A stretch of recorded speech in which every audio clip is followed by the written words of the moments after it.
Today's conversation is sponsored by First Generation Capital Partners.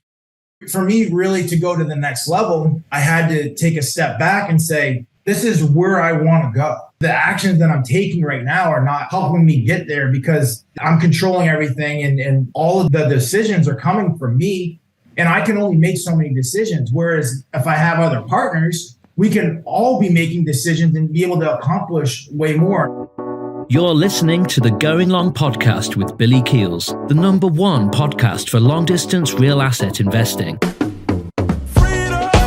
Welcome to the Going Long podcast. We're back once again to continue to help to educate you so you feel much more comfortable as well as confident investing beyond your backyard. And yes, I'm your host, Billy Keels, and we're back once again for another amazing episode with a fantastic guest who's going to help you to get closer to your dreams and your goals much faster by sharing their experience.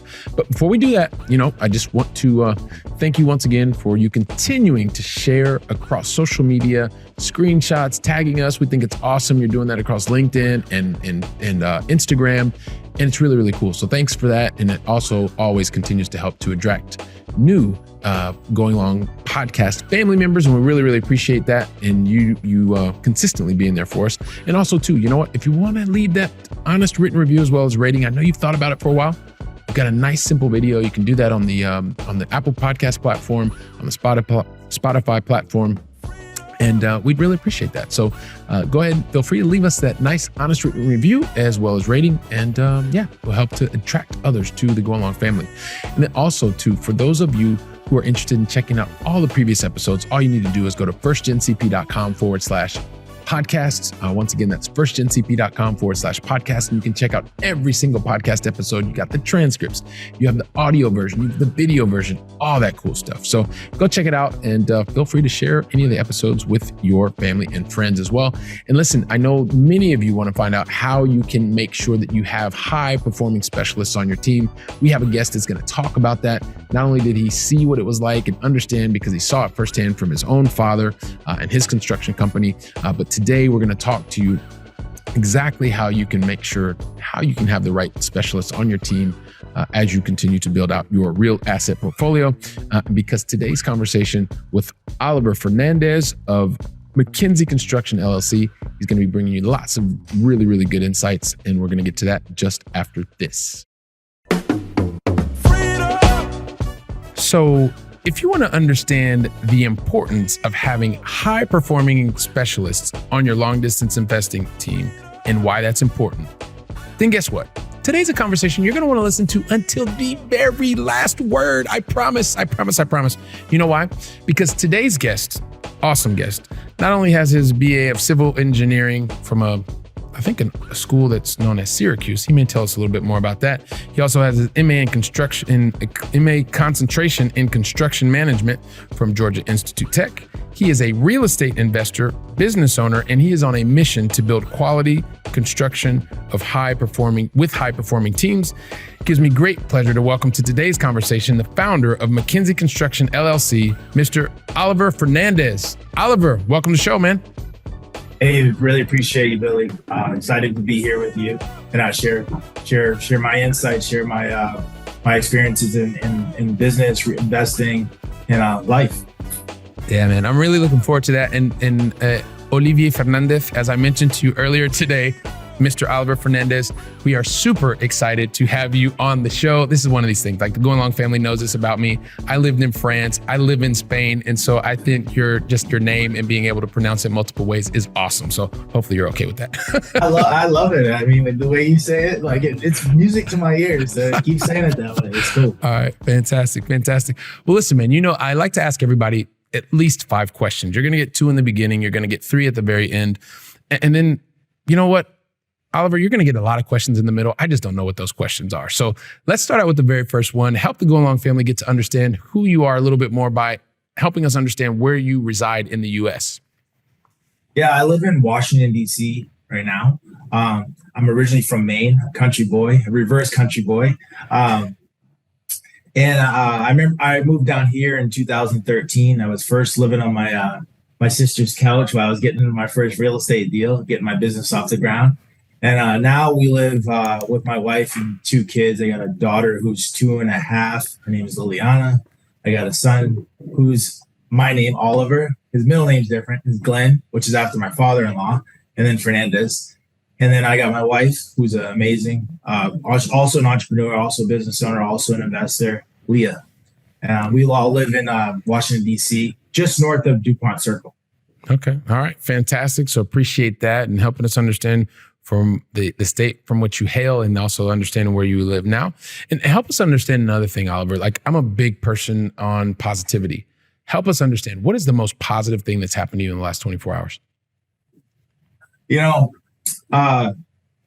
when I wait, so right now we're in the transition of like moving our daughter to a new school, and she's been going there for the last month.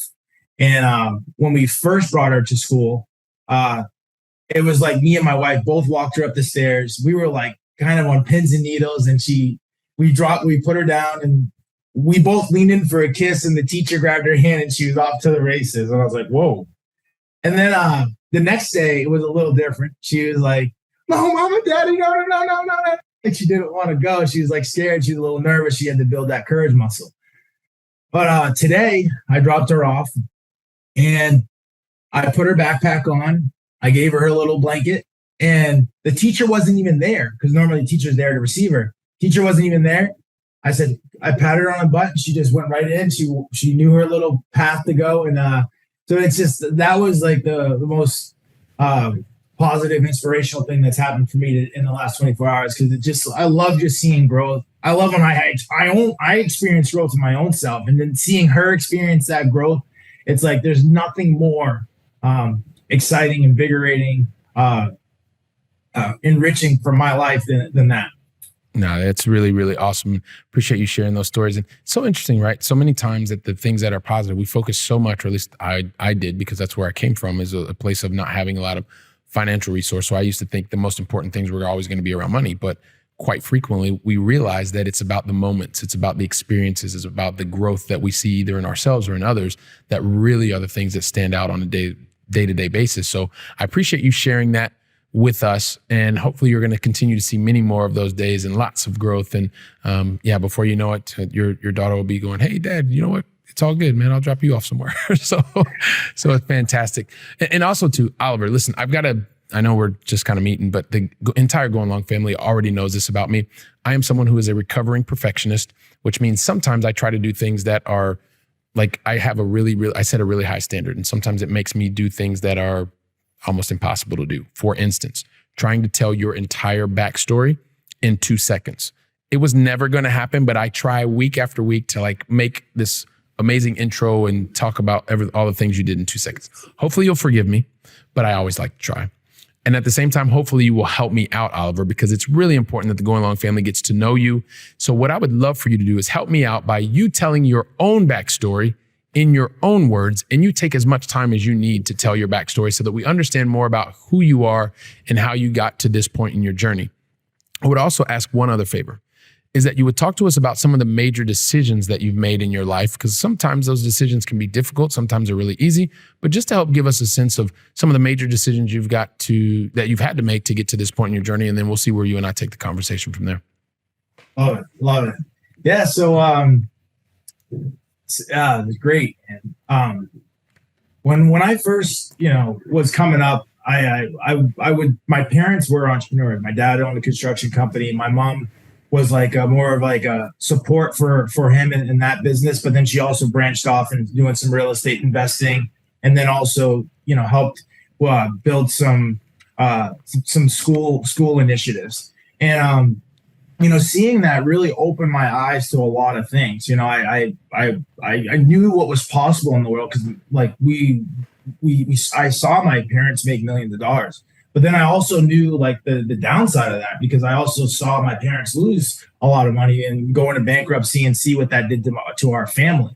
At the same time, I also watched my uncle, who also was just mainly a real estate investor, and he had a son the son was like maybe 15 years younger than me, and so when I was 15, he was like, or when I was 15, he was 2. So it's 13 years younger than me. And there was something tragic that happened to my uncle. He ended up having a heart attack and passing away at the age of 50. And it devastated the family. I mean, we were so upset. I mean, he was a guy that was such a rock for my mom. It was her bigger brother by a couple of years. So they grew up together. They went to schools together. In elementary all the way through college. So they had such a really great relationship. But one of the things that I took away from watching that moment of death was that the real estate that he had helped take care of his son for the rest of his life, and it didn't do everything, but it definitely allowed him to go to, amazing schools all through elementary, high school, all that stuff. And then also go to another amazing college. So that really left a massive impact on me. And like, hey, Oliver, I got to be an investor. I got to be someone that can leave a legacy, because that's what investing allows you to do, is leave a legacy. Whereas like sometimes when you're so focused on like the transactionalness of like, doing your job, or like sometimes even being a business owner, like you get so involved in the transactions of it that and then most business owners, similar to what I was previously doing, like they don't build out a team. So like when if something happens to you tragic, like you pass away, like the business stops, the income stops. Whereas like if you set up your investments properly, they can continue to roll into the future and take care of your family, take care of the things that you're excited about. So coming out of college, I really put a lot of energy and effort in becoming an investor, and I had to take that mindset of seeing entrepreneurship and at its highest level, and then also seeing at its lowest level when my parents went into bankruptcy, and kind of write my own story, and now we're in, when writing my own story, it was started with one of those little single family renovation and flip. And with that single family, I worked with every trade, like the electrician, the plumber, the carpenters. I was their helper. So they were one man show, and then I would be the helper, like cut this 4 feet 3 inches. I'd cut it 4 feet 3 inches, hand it to them. Hey, glue this, glue that. I'd go and glue this and glue that, and then hand it to them. But I learned so much of the structure of building a property, and I use that even to this day. Now we're doing 100 plus properties. Typically they're like 300 units, and I'm using those same frameworks and how things go together and how things are structured from that single family today. So it was like such a great learning experience, and also a great investing experience, because I also started to see the power of watching my money work for me versus having to, do the transactionalness of just working for money. So yeah, I started off in single family. Now I'm doing 100 plus unit properties. I'm also a business owner, so looking to building out our team of specialists. I remember when I was 2 years in the business, I had rheumatoid arthritis. So here I was, 23, 24, 25 at what I thought was the prime of my life, in trying to go out there and make things happen in the real world. This wasn't, I wasn't being protected by my parents or anything anymore. And now all of a sudden I'm like stuck in a bedridden, because I needed to get surgery to kind of eliminate this rheumatoid arthritis that was happening in my foot. But at the same time, that process allowed me to build out the ability to visualize and picture what was going on in the field. And when I say the field, that like these projects we had were in Florida, and I was in New Jersey at my in-laws' house, recovering on a bed there. So I wasn't physically in the field, but I was visualizing and getting like debriefs from my team members that were in the field. So that it gave me the ability to develop this muscle of like getting team members that could execute without me being there, and how to inspire them and how to keep them rolling and how to give them the information that they need to keep moving forward without me like saying, all right, I'll be there in 5 minutes, building that muscle. Instead, I built this other muscle of leverage and working with my team to be able to work from, miles or hundreds of thousands of miles away, and still be able to get stuff done. So that's where the backstory basically, Yeah, man. So, you helped us to understand a number of different areas, right? Everything from something that you saw at a very young age, right? Before you turned 20 years old, that a real life example of, parents having success, parents having a lot of struggle, right? And we're talking financially. You also saw what can happen when you have assets that are working for you versus you continuously working for assets. The story that you shared with us about your cousin. And then also being able to recognize you started small, you went in and you were able to also be able to learn from others, learn by doing. And then you've taken that and you've been able to learn how to scale that. Also learn how to build teams, be able to do that effectively and do that in essence, regardless of where others are. So understanding that how you kind of got started and where you are today, I would love to kind of understand, I think not just me, but me and the entire Going Long family would like to understand, what was it about actually going out and doing the task yourself, right? And I'll give you some context, right? Because we have a lot of people that are very busy professionals that don't necessarily, they didn't have time, or they're starting later in life. They've been working in a corporate job for 15, 20 years. And they're like, hey, listen, I've been working my whole life. Now I need assets to start working for me. But just to give us some of the insight in some of the things that you actually learned by doing and how that helps you today when you're working with other busy professionals to be able to help them understand why what you're doing is going to add value to them. Yeah, really good question. So a concept that I got a understanding of is that, growth and control are inversely related. So if you want to grow, you're going to have to give up a little control. So when I was doing these single family properties, I was controlling everything. It was very manageable, right? Even when I went to the duplex and the triplex, it was very manageable. I could control everything. But at the same time, I almost capped my growth once I had done one or done two, and they were comfortable to me. So for me really to go to the next level, I had to take a step back and say, you know what? This is where I want to go. The actions that I'm taking right now are not helping me get there because I'm controlling everything, and all of the decisions are coming from me. And I can only make so many decisions. Whereas if I have other partners, we can all be making decisions and be able to accomplish way more and have a bigger vision for what we're going after. So it's like I had to give up a little bit of control. Like I'm not involved in every decision, but it's allowed me to take the duplex and the triplexes, refinance out, take the $500,000 from those properties, and then put them in bigger properties. And now have a team of people where it's instead of it being one person working on 10 problems, we got 10 people working on one problem. And the level of stress and the anxiety reduces tremendously when you do that as well, which is also a help. I got no more hair to lose, so I need all the help that I can get. And then and another benefit to that is that it allows you to start separating your income generation from your time. Because when you're controlling everything and you're doing everything, you need to be present. You have to be there.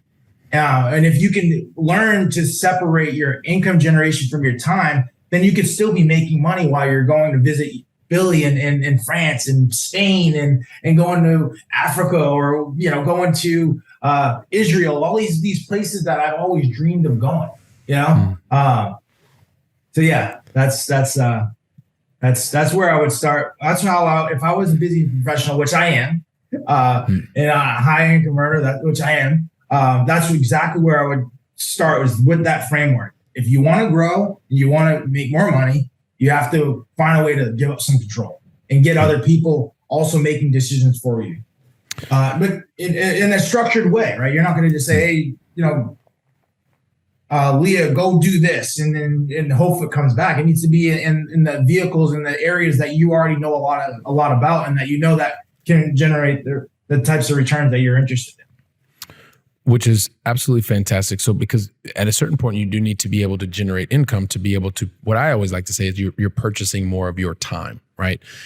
Because at the end of the day, that's the asset that we all have the exact same amount of, and it's how are you investing that time that gives you the greatest type of return. As we talk about specialists, right? One of the things that I typically like to talk about is the way that I did things completely wrong. Like I had money, I was looking to invest, I made an investment, I realized I didn't have a team, I was scrambling, I was running all over the place because I was doing that from Barcelona, Spain. My assets were back in the United States. I didn't really understand the location that I was investing in because I had the money, I bought the property, built the team, and then I was like, okay, well, this location's pretty good, maybe not be the best. But the one thing that I was clear about, Oliver, was that I wanted to create cash flow, right? And so now, one of the things that I help to teach other people is do the opposite of what I did. I did it wrong. I started with buying into the opportunity, buying the property. And so now it's about, okay, well, what is it specifically that I am trying to achieve, i.e. buy more time? How do I want to go about doing that? Do I want cash flow? Do I want appreciation because I know I have a longer time frame? Whatever. Some people may want to just travel around the world, and that's the benefit that they're looking for. They want to earn an additional $20,000, $30,000 a year, or maybe $5,000, it doesn't matter. But after you know personally what it is that you want, then you go to the locations that are going to give you the highest probability of investing in assets that are going to give you what you need, right? Or investing in the type of assets that will give you that. After that, and I think this is the critical part, and this is really what I'd love for you to chime in, it's about how do you build that world-class team that is going to help you invest in the right opportunity, right? What is the right investment opportunity for you? Like I said, doing exactly opposite of what I did when I got started.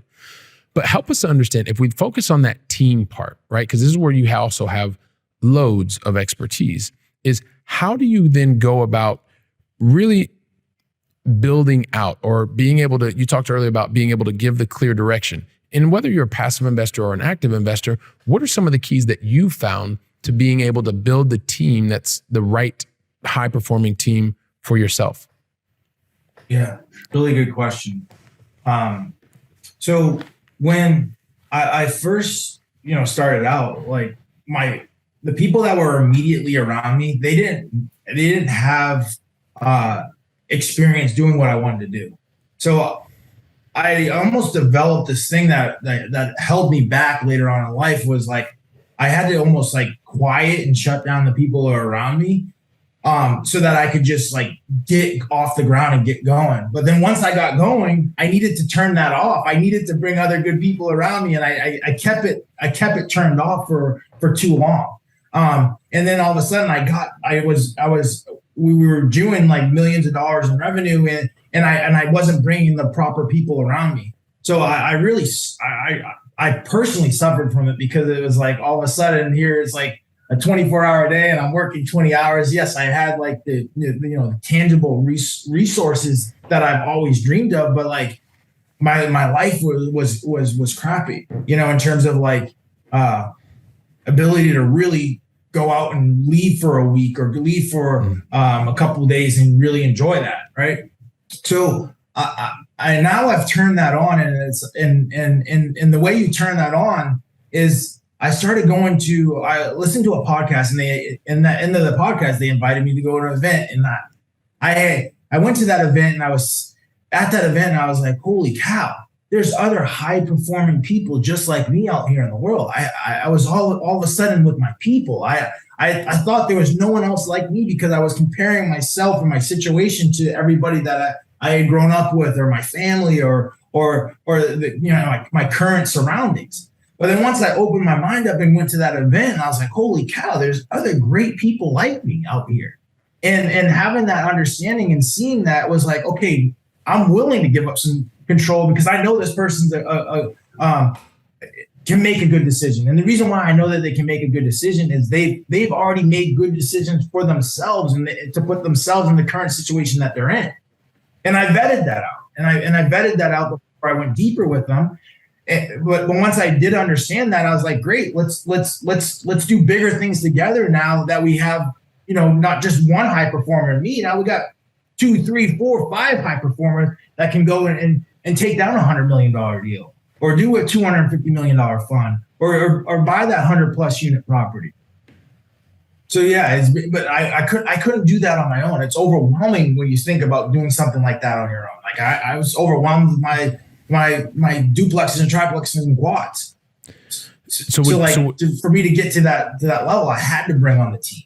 Yeah. And so would you say that it's like one of the keys to success to being able to do that, if we kind of play that back, is you knew that you had an interest and you were looking in that direction. And then from there, you started taking action. You talked about going to be in certain types of events. Once you were in those events, you started reaching out to people. Is that building alliances, building networks, building education, just to help the Going Long family understand some of those keys to like the action that you were actually taking?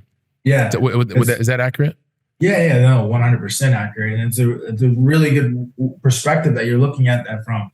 So yeah, number one, it was an eye opener of like, I basically had closed off this part of my brain that like there was no one else like me. And then all of a sudden you have an awareness moment of like, oh wow, there is a lot of people like me. So that was awareness moment number one. And then awareness moment number two is that I needed to step my game up in terms of like my education on like investments and bigger deals and understanding how all the numbers work. Because yes, I was doing things and I was doing deals and I was doing well, but there was now this new bar that was set of what is possible.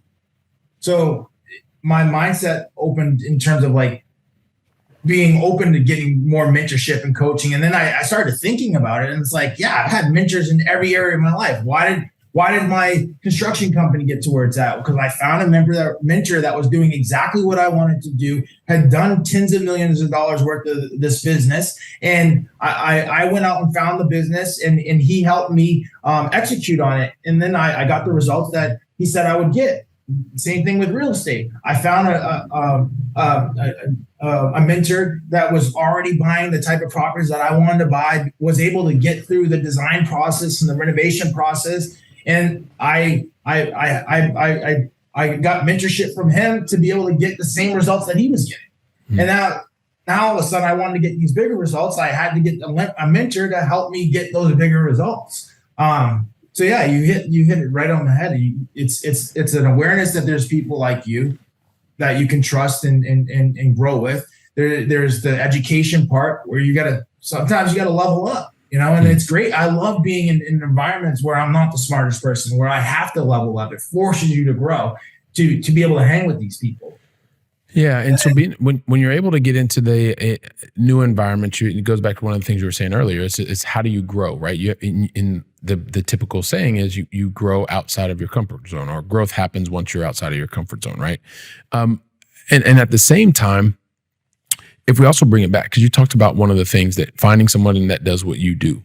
So what are the things that you have seen that have been successful with helping, especially people who are passive investors, to be able to find what their niche is? Like, what is the sweet spot of things that they are more aligned with in terms of an investment perspective? What are some of the keys to success that you've seen that those people that are passively investing over and over that have figured out that they would like to invest in this type of asset or these types of assets?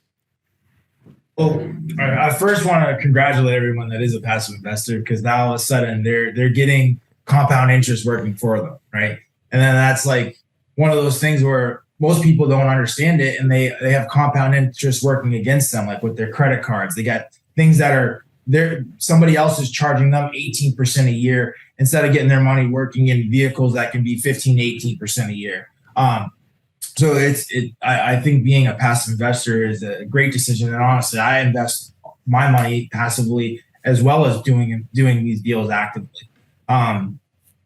So, and your question was specifically about like what's the decision you know what? Just being able to find your niche as a passive investor, or even an active investor, like you mentioned before. Like some people love multifamily. Some people love small multifamily. Other people love self-storage. Some people love just being able to utilize life insurance policies to invest in whatever they want.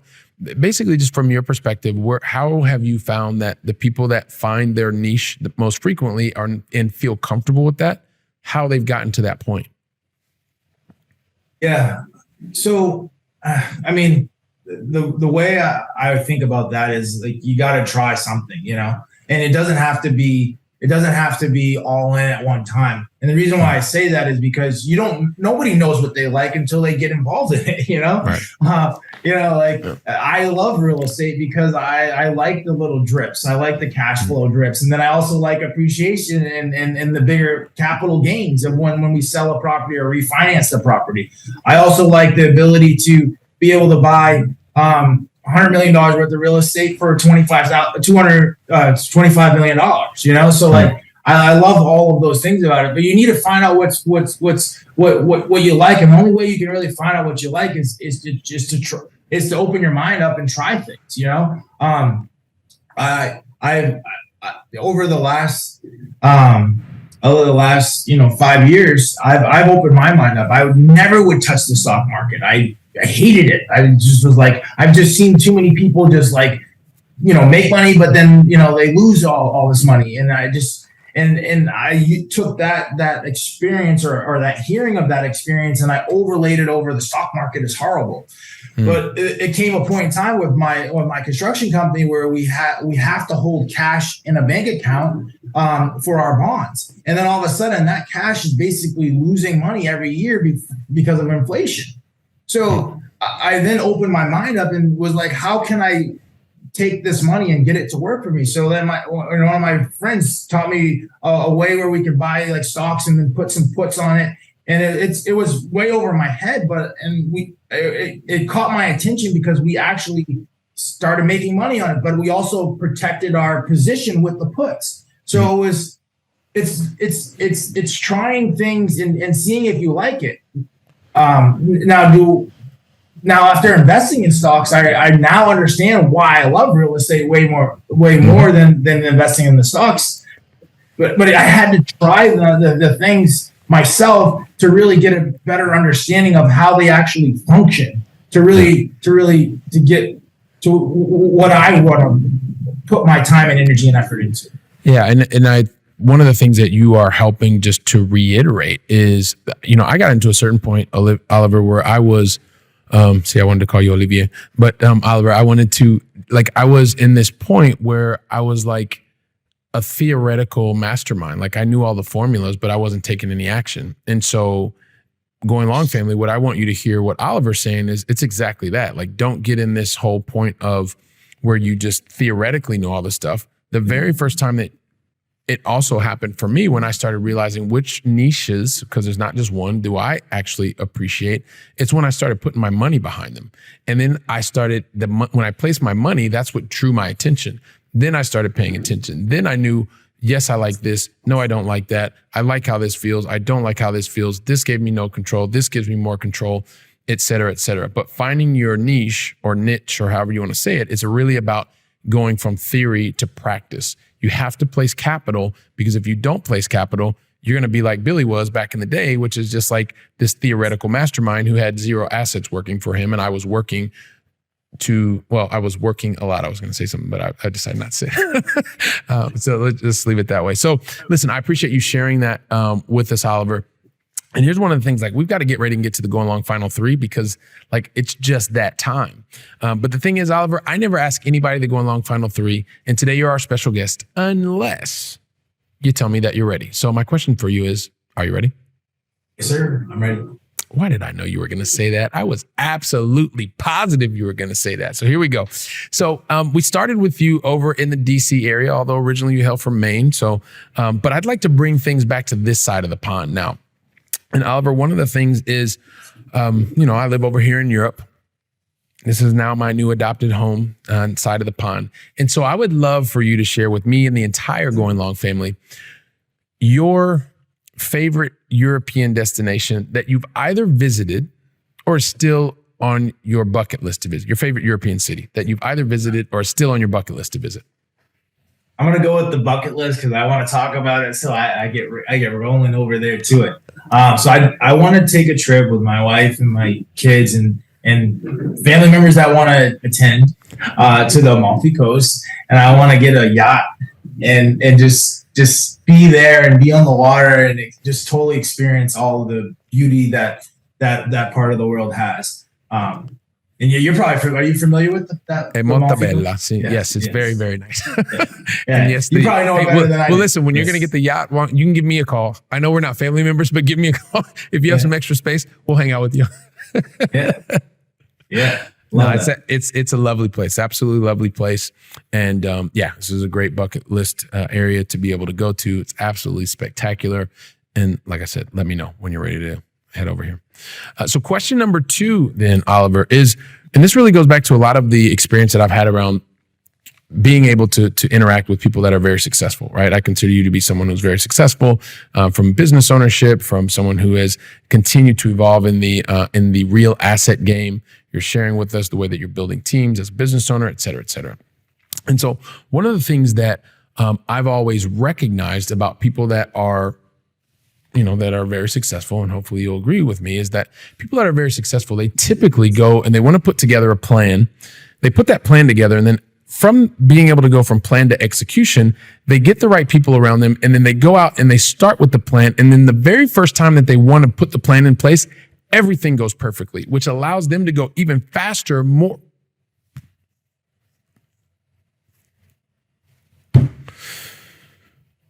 Oliver, you're very concerned for me, aren't you? You look very concerned. A little bit. Everybody check out the video version, because Oliver's like very, very worried about me. He has no idea what's happening right now. I was like, what is this? Of course, nobody gets things perfectly the first time, Oliver, especially really successful people. You know that. You're very successful, man. You're a gracious guest. Of course, you didn't want to put me on the spot. That was a joke. That was completely a joke. Thank you very much for not embarrassing me. But here's the thing. That was kind of a joke. I just like to have fun here on my podcast. The reality is, people that are really successful, not only do they not do things perfectly the first time, most of the time, they usually do things like they make a lot more mistakes than most people, probably 20 to 50 times more mistakes than most people. But because they're usually trying new things, they do something that is, the first part was a joke. This is serious. They do something that's very, very different. And that is, every single time that there is a relevant mistake, right? Every single time they stop, they learn from that mistake, and then they go out and put different strategies, tactics, and actions in place to minimize the probability of that exact same thing happening again. So I don't really want you to focus on what you did, the mistake that you made, or the learning opportunity that you had, or however you want to describe it. I really would love for you to share with me and the entire Going Long family, what was the one lesson that you learned when you did something wrong that you really know that the Going Long family needs to hear today to minimize the probability of the same mistake happening, so they can get much closer to their goals much faster? Yeah. So when I was in second grade, we had a parent-teacher conference, which is actually really special for me right this moment, because I have my first parent-teacher conference coming up this week. And the teacher asked me, and my mom was sitting right beside me, "Hey, Oliver, who do you want to be when you grow up?" And I was like, immediately respond, "I want to be my mom." And she looked at me and said, "Why do you want to be your mom?" Because she always tries. And my mom was a city girl. We were living in Maine.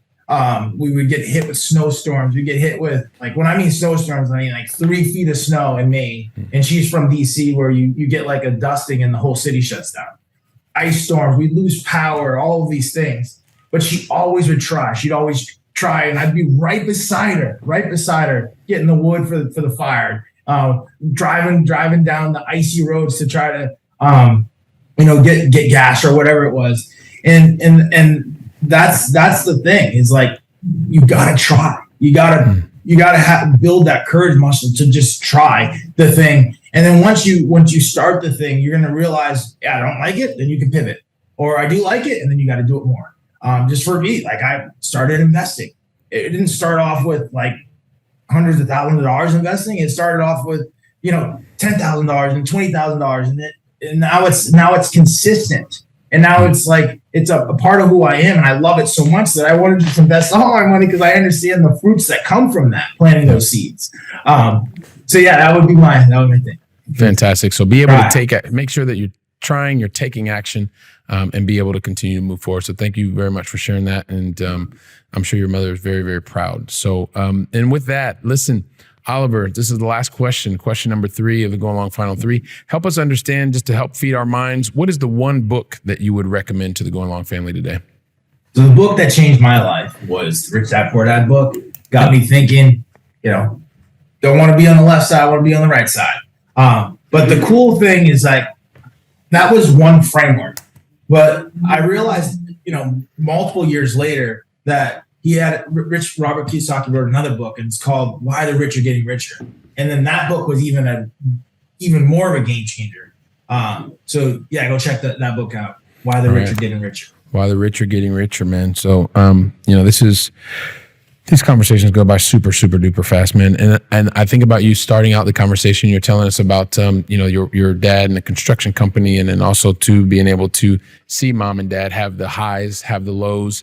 Then you have this real life event with your cousin, right? And you're thinking to yourself, on your own family, you'd gone through these highs and lows. And then you have a tragic event where you lost your uncle. And at the same time, you saw what your uncle had already done, although tragically lost at 50, had placed different assets already in motion that allowed your younger cousin, I think you were 15, he was 2, to be able to financially be able to have a number of things. And I'm sure that also translated into a lot of emotional securities as well. And you thought to yourself, wow, this is something that you definitely want to continue to do. And you got your degrees, but you also had that North Star in doing the things that you knew that you wanted to do, is to be able to have and formulate that same kind of safe environment. And of course, you started in your single family residences. You started getting your experience. You're building your company. And then from there, you continue to go and you continue to grow and you continue to now even be not only a business owner, an investor, you're also helping others to be able to invest alongside you. And I know that so many people are like, yeah, Billy, but just ask him the question, please. So here's the thing, Oliver. I know so many people in the Going Long family really want to know how they can find out more about what you're doing at McKinsey Construction LLC. So help us understand, what's the best way for the Going Long family to get in touch with you and find out more about what you're doing? Yeah. You can reach out to me and connect with me at investwitholiver.com. So that's www.investwitholiver.com.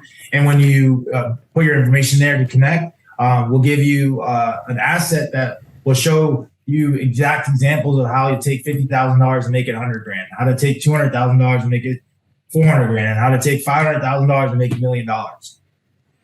Fantastic. All right. So everybody check him out, investwitholiver.com.